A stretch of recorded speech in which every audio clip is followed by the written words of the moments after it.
Le 4 juillet, le président Félix Tshisekedi a participé à la cérémonie de signature d'un accord avec ses homologues angolais et zambiens pour un nouveau corridor ferroviaire entre Kolwezi et le port de Lobito en Angola. Celui-ci permettrait d'évacuer les minerais du Lualaba et de la Copperbelt zambienne par train, au lieu de passer par la route vers les ports de Dar es Salaam ou Durban, comme cela se fait actuellement. Quelles pourraient être les conséquences économiques et politiques de ce projet? Bonjour et bienvenue dans ce 26e épisode de la saison 3 de Ponajek. Je m'appelle Joshua Walker. Je suis le directeur de programme du groupe d'études sur le Congo, centre de recherche basé à l'Université de New York et partenaire d'Ebuteli, institut de recherche en RDC. Nous sommes le vendredi 7 juillet. Le chemin de fer qui va de Kolwezi vers le poste frontalier de Dilolo et ensuite en Angola jusqu'à l'Atlantique n'est pas nouveau. Il date de l'époque coloniale. Mais depuis des décennies, il ne fonctionne plus.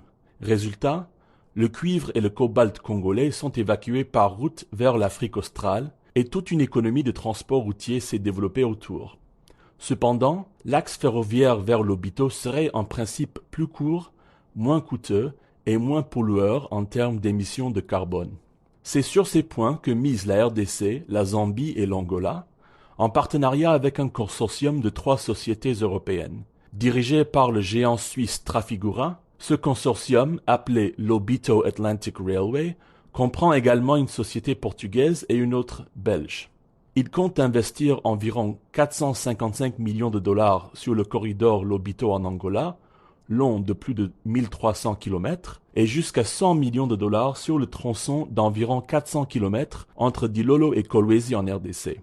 Cependant, très peu de détails concrets sont sortis de cet accord. Pourquoi ce projet se dessine-t-il maintenant?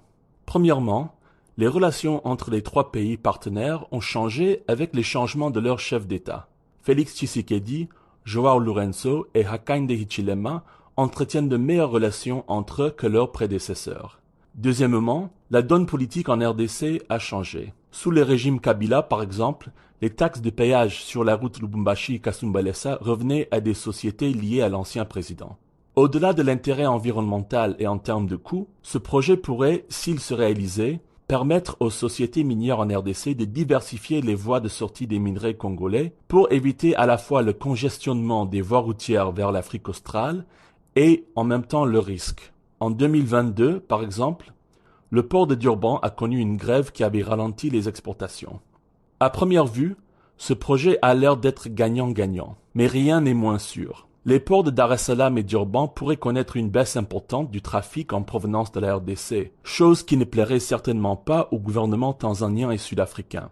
De surcroît, il pourrait bousculer le commerce des minerais et équipements connexes à leur exploitation, bien établi, entre la RDC, l'Afrique du Sud et la Tanzanie. Sur le plan domestique, l'exportation des minerais par Dilolo plutôt que par le poste frontalier de Kasumbalesa dans le Haut-Katanga augmenterait sensiblement les recettes douanières dans la province de Lualaba et les emplois qui y sont liés.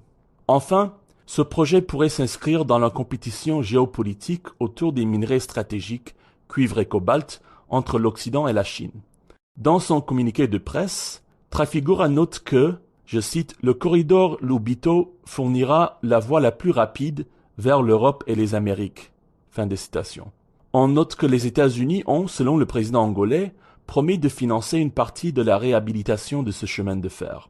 L'exportation de minerais par Lobito sera-t-elle le précurseur de l'achat de plus grandes quantités des minerais stratégiques par des sociétés occidentales ou favorables aux intérêts de l'Occident? Le temps le révélera. Vous pouvez recevoir Ponajek sur votre téléphone chaque vendredi en envoyant JEC ou Ebuteli au plus 243 894 110 542. À bientôt!